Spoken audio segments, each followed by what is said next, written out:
Bismillahirrahmanirrahim. Elhamdülillahi Rabbil alemin. Və salatu və selamu ala Resulullah nəbiyyina Muhammed və ala alihi və ashabihi əcməin. Əmmə ba'd.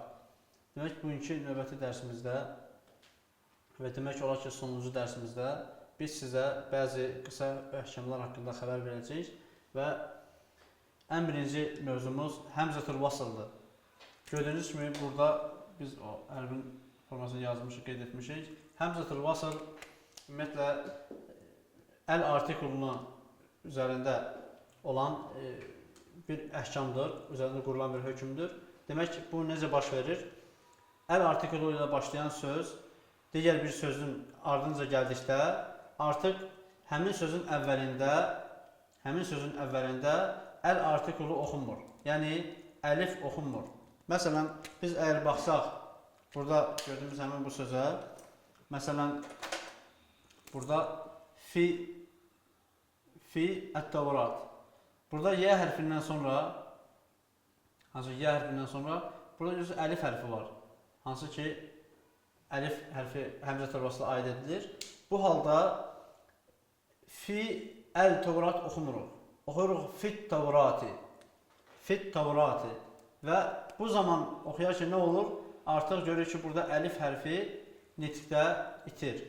Və buna görə də həmzətül vasıl deyilir və həmzətül vasılın mənası birləşdirici həmzə. Yəni, burada Y hərfi ilə birbaşa sözün digər hərflərini bir-birinə birləşdirir və arada özü isə nitqdə itir. Yazılışda yazılır, lakin nitqdə isə itir və buna da həmzətül vasıl deyilir. Və məsələn, götürülür fit-Tevrati və Quran-ı Kərimdə hal-hazırki çaplarda biz baxsaq, bu əliflərin üzərində, məsələn, əlif hərfidir, üzərində bu qaydada yazılır.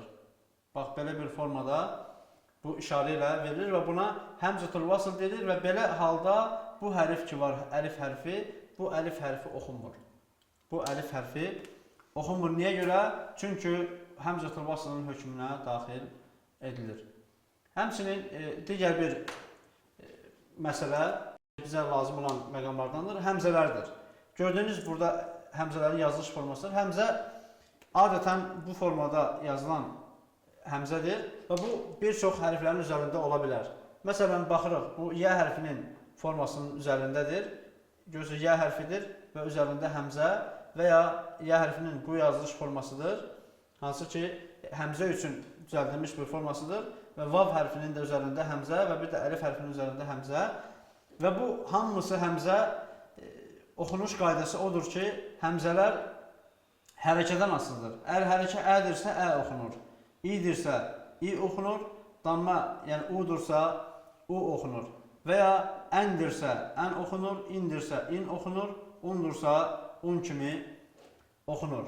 Bunlar hamısı, yəni ki, həmzələr hərəkələrin tələffüzü ilə tələffüz edilir. Və bəzi hallarda həmzə, yəni bizim dilimizdə olan apostrof mənasında da işlənilir. Məsələn, bizim dilimizdə mədən sözündə, əgər əvvəlki yazı qaydasında apostrof qoyulursa sözün üzərində mədən, indi ərəb dilində də bu funksiyanı həmzə yerinə yetirir. Lakin bu daim baş vermir.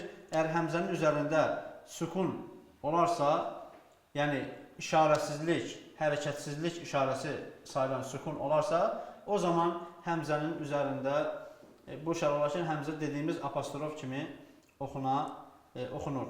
Və həmçinin bu da dediyimiz məlumat da həmzəni əhatə edən məlumatdır. Bu da çox sadə və asan bir məsələdir. Həmçinin çəkər deyən bir əlamət var. Buna biz çəkər deyirik.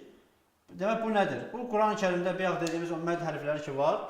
Mədd hərflərinin işarəsini bildirmək üçün Quran-ı Kərimin yazılışında bunu mədd hərflərinin yanında, yəni əlif, vav, yə hərflərinin yanında belə bir işarə ilə işarə edirlər. Düz belə bir xəttir. Bax, belə düz bir xəttir.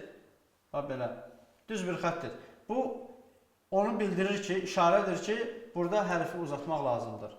Yəni, vav hərfini, əlif, vav və yə hərfini uzatmaq lazımdır və buna da çəkər deyilir. Və bir də məd var Quran-ı Kərimdə. Buna da çox rast gəlinir Quranda. Və məd hərfi də bu cür yazılır. Bax, gördüyünüz bu şəkildə, yəni uzaq dalğavari formada bir yazılan bir məddir. Bu da Quran-ı Kərimdə uzatmanı bildirən bir məddir. Yəni hərfin uzanmasını bildirmək üçün qoyulan bir işarədir. Məsələn, baxaq bu sözə yaşa, yaşa. Bu məddlər 4 və ya 6 hərəkə uzadıla bilər. Bu da təcrid qaydalarına daxil olan bir qaydadır. Lakin məddin o hərəkə dedikdə uzanması elə bir ki, əl barmaqlarını qatlayıb, açıb, yummaq ölçüsü ölçülür. Məsələn, deyək, yaşa, yaşa. Bu cür, bu formada uzadılır və bu 4 və 6 belə hərəkə uzunluğunda uzadıla bilər. Bu da mədd hərfi də Quran-ı Kərimi oxuyarkən əgər rastınıza gəlirsə, orada da uzatmaq lazımdır. Həmçinin digər bir məqam, hansı ki bizə lazım olan məqamdır. Həmin məqam Allah Subhanahu wa Ta'ala'nın adı ilə bağlı olan məqamdır.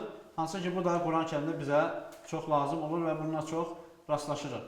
Demək, bəzən Quran-ı Kərimdə Allah sözü bəzən qalın oxunur, bəzən isə incə. Qalın oxunmasının səbəb Allah sözündən əvvəldə bu Allah Subhanahu wa Ta'ala'nın adıdır, Allah. Bu sözdən əvvəl fəthə və ya dammə, yəni ə və ya u hərəkələri gələrsə, o zaman Allah sözü qalın oxunacaq. Məsələn, minəllahi, minəllahi, yaxud haqqullahi, haqqullahi, haqqullahi. Gördüğünüz kimi minallahi və haqqullahi, bunlar hər ikisi burada Allah Subhanahu wa Ta'ala'nın adının əvvəlində olan əl artikulundan əlif A kimi oxunur, A kimi tələffüz edilir. Lakin əgər Allah Subhanahu wa Ta'ala'nın adının öncə kəsrə gələrsə, kəsə bilirsiniz ki, i deməkdir də. Məsələn, billahi,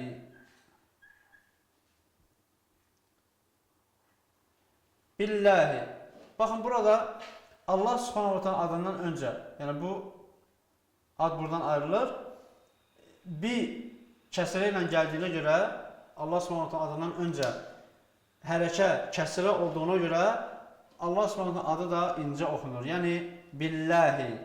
Biri var deyəsən minallahi, qalın A hərfi kimi. Bir də var deyəsən billahi. Bunun da oxunuş qaydası bu formada olmalıdır. Və ümumiyyətlə bu qısa bir xırda məlumatlar idi, hansı ki sizə çatdırmaq istəyirdik. Və bu bizim artıq Quran təliminin sonuna yetişdiyimiz bir dərsdir. Və sonda Allahdan diləyərdik ki, Allah Teala bizim oxuduqlarımızı, bildiklərimizi, öyrəndiklərimizi bizim üçün faydalı etsin və onları bizim axirətimizə savab kimi qarşımıza çıxartsın və sağ əməllərimizə daxil etsin.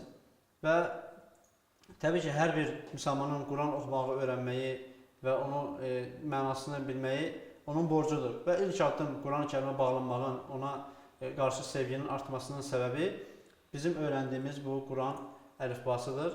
Hansı ki, onun vasitəsilə siz Quran-ı Kərimi oxuya və ondan savab qazana və ibrət ala bilərsiniz. Və bir daha Allahdan diləyirəm ki, Allah Teala bu oxuduğumuzu və bildiyimizi bizə faydalı etsin və inşallah sizinlə bəlkə başqa, yəni ki, bu kimi faydalı məlumatlarla görüşərik yenə də və inşallah bir daha görüşənədək. Vəssalamu aleykum və rəhmətullahi və bərəkatuhu.